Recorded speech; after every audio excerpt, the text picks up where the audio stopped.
Welcome back. Continuing the news. In this week's edition of the Business Review, we caught up with Kehs Anderson.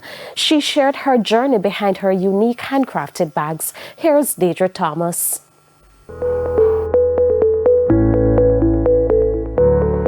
I didn't complete first year university and I was just feeling so lost. I wasn't feeling inspired to continue, so I stopped and I was just sitting down at home for a whole year making like few clothes for people.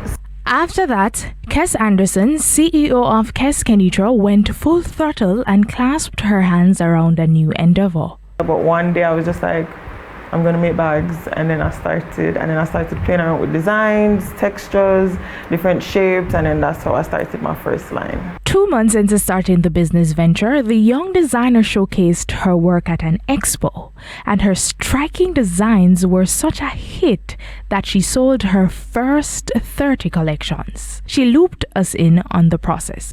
First is conceptualizing, so I don't necessarily go out for inspiration. I kind of just, when I'm feeling uninspired, I try to just focus on life and my personal self, personal development, and then somewhere along that line an idea just come to me, and then of course I'll go on Pinterest to kind of see if anybody has done it before, how they've done it, to see how I can tweak it, to see if the idea in my head is actually visually appealing in real life.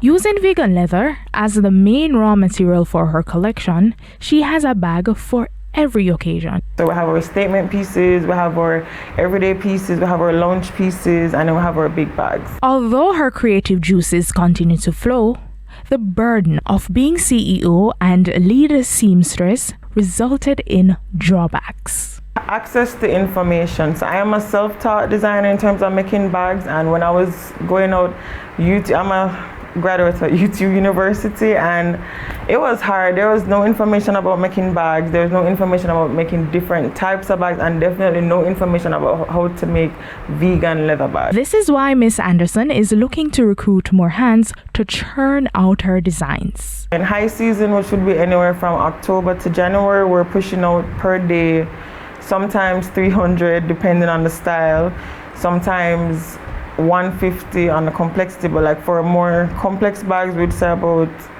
50 bags. So one staff is my partner, my business partner, so when it comes to like the visual aspect of it, anything with social media, she does that. And then in terms of production, I have somebody who cuts and I have somebody who assists with like attaching the different parts, and then I do most of the sewing. Now 8 years in, the business was started with a little over 200,000 Jamaican dollars, made 1 million in its first year, and has grown by more than 150%. We have a showroom in Atlanta, we have a showroom in Antigua, we have a showroom in Kingston. Geishel Boutique, who is carrying exclusively our new collection, the Island Escapes capsule collection.